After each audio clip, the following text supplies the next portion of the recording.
Pak Budi, menyikapi Sritex dan juga Badai PHK secara umum, apa yang mau disampaikan dari sisi pengusaha kepada Wamenaker kita malam hari ini? Silakan, Pak. Oh, saya kembali malah mau mengartikulasikan apa yang tadi Pak Wamen sampaikan. Insting pengusaha sederhana kok, Mas.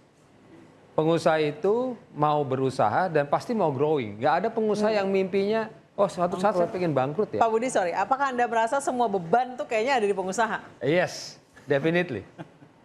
Kita ini semacam Harus jadi dituntut pemadam segala kebakaran. macam gitu ya.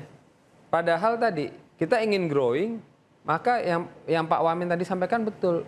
Beri kami lahan di mana kami bisa menanamkan investasi dan bertumbuh subur gitu. Ini isunya. Kalau tadi Pak Wamen sampaikan misalnya perizinan dipermudah, itu akan sangat membantu. Kemudian regulasi yang tidak berubah-ubah setiap saat. Seperti kemarin misalnya bicara pengupahan. Setiap tahun tuh peraturannya berubah.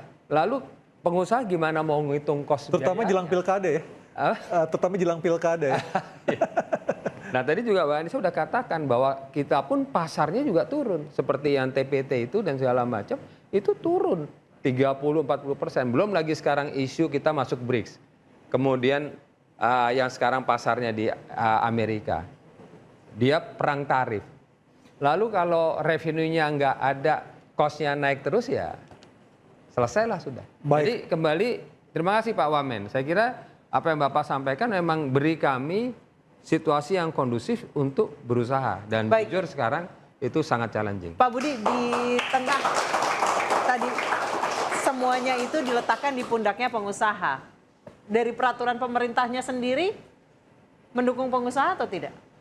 Ya memang challenge kita di negara itu semua pihak mau bikin peraturan. Jadi Berlapis ya pemerintahnya, bukan cuma pusat peraturannya ya? banyak ya. Jadi Pak Budi mau ngomong terus terang nggak enak nanti kayaknya. pemerintah daerah. Berlapis maksud saya dari mulai kelurahan, kecamatan, Iya. itu mendukung nggak? Aduh ya cukup menghambat lah. Bilang aja menghambat Pak kalau kayak Cukup gitu. challenging. Langsung menghambat bilang aja. Tapi saya mau nambahin Pak Budi. Jadi gini, pemerintah berkali-kali saya sampaikan ya bahwa ini kan udah jelas nih faktor penghambatnya sudah ada. Saya ngambil 3 besar lah.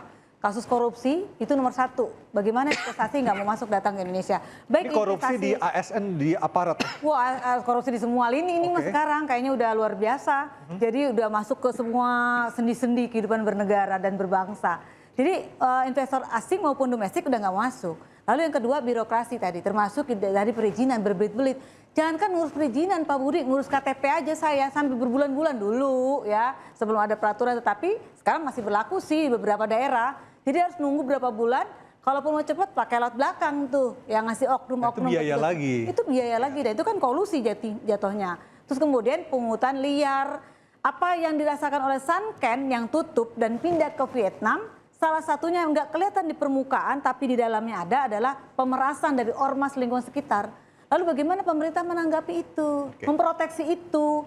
Lah kalau balik ke regulasi di saat negara-negara lain itu melindungi produksi dalam negeri, ini kok malah ngebuka dengan keran impor melalui Permendak nomor 8 tahun 2024 yang diteriakin, yang dibenci atau yang sekarang lagi dikecewakan oleh para pengusaha tekstil dan juga alas kaki dan keturunannya. Jadi bukan hanya nyasar itu Permendak tentang tekstil tapi juga elektronik.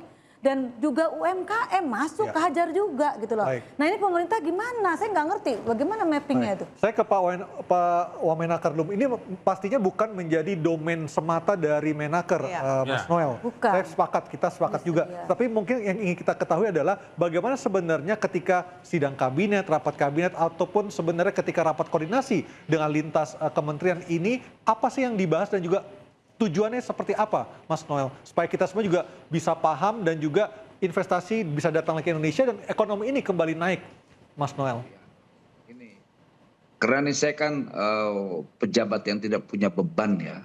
Jadi saya sampaikan tuh persoalan-persoalan yang tadi disampaikan Mbak Mira, atas Mas Budi, terkait keinginan kawan-kawan pengusaha. Ada hambatan-hambatan atau kiranya hambatan menurut saya itu hambatan-hambatan yang kecenderungannya kita bukan pro terhadap industri nasional, malah kecenderungannya malah pro terhadap impor. Nah itu termanifestasi dengan Permendak nomor 8.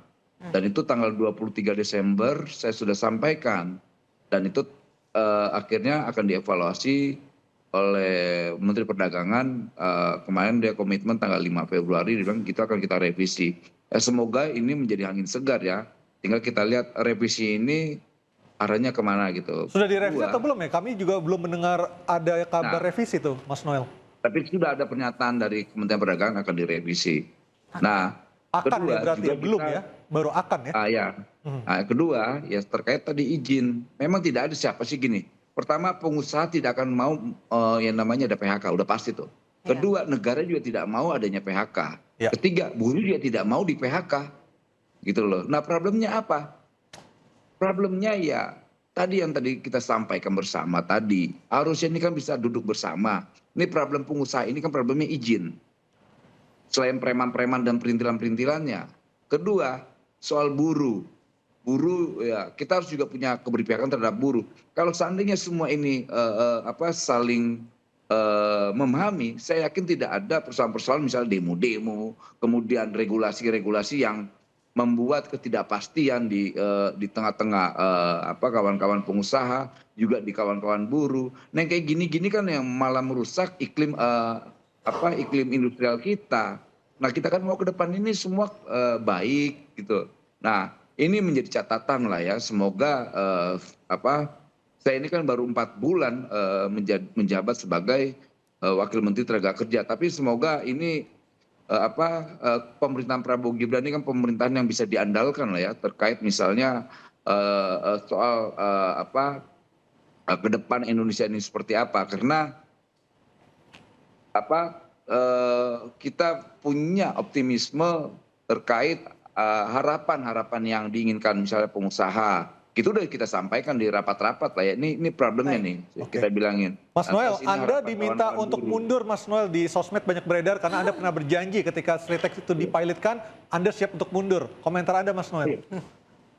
Masa saya tergantung sosmed? Bodoh banget sih. Kalau menteri tergantung sosmed, jadi partai sosmed aja. Tapi ketika Anda berucap berjanji seperti itu, apa maknanya, Mas Noel? Dan itu termanifestasi ya ketika saya menyampaikan itu kan kepailitan itu bulan Oktober. Dan tidak ada yang namanya PHK dari bulan Oktober sampai bulan Februari. Berapa bulan saya harus pertahankan itu dan kurator tidak PHK.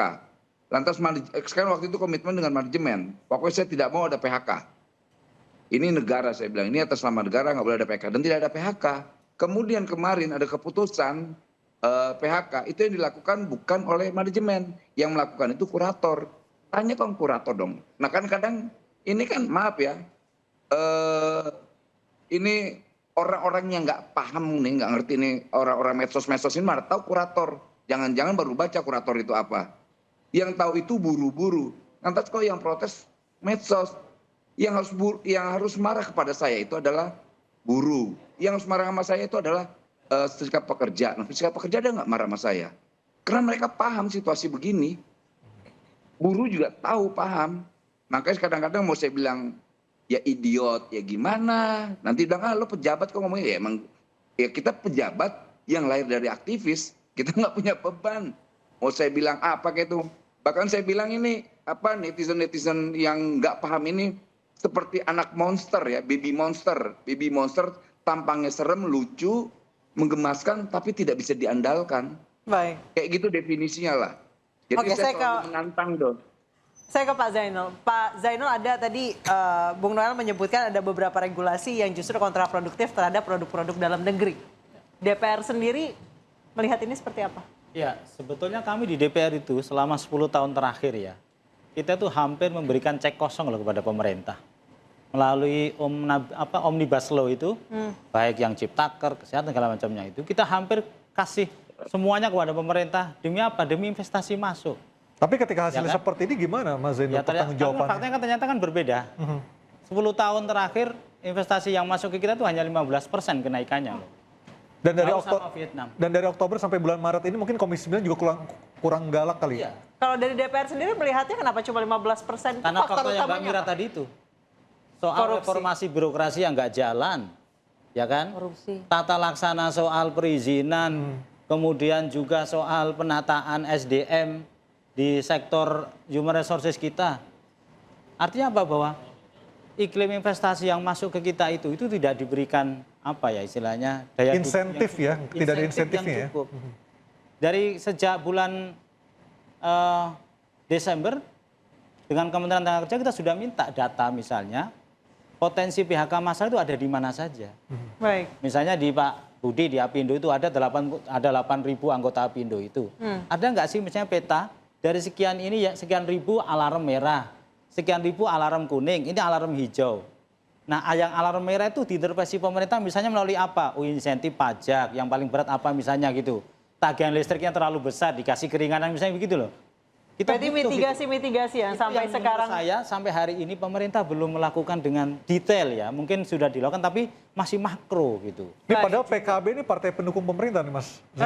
Iya, tapi kan nggak masalah kita minta Oke. detailingnya. Baik, baik, baik. Kan nggak masalah, kan itu demi kebaikan semuanya kan. Kan gitu. Saya ingin nanya Pak Zainul deh. Kan fungsi Dewan Perwakilan Rakyat DPR ini adalah salah satunya adalah pengawasan terhadap jalannya pemerintahan. Kan tadi Pak Zainul sampaikan ini investasi yang masuk hanya 15%. Nah sudah sampai sejauh mana sih Pak fungsi itu? Kan Bapak mewakili kami nih sebagai rakyat gitu ya. Fungsi itu kalau kan mappingnya nggak jelas harus ada dong. Ini yang sudah ke arah kuning, kemudian merah. Ini sampai mana? Maksud saya sudah sampai mana langkah-langkah DPR? Padahal kuat banget tuh fungsi. Oke, baik Pak Zainul bisa dijawab usai jeda tetap bersama kami di Interupsi.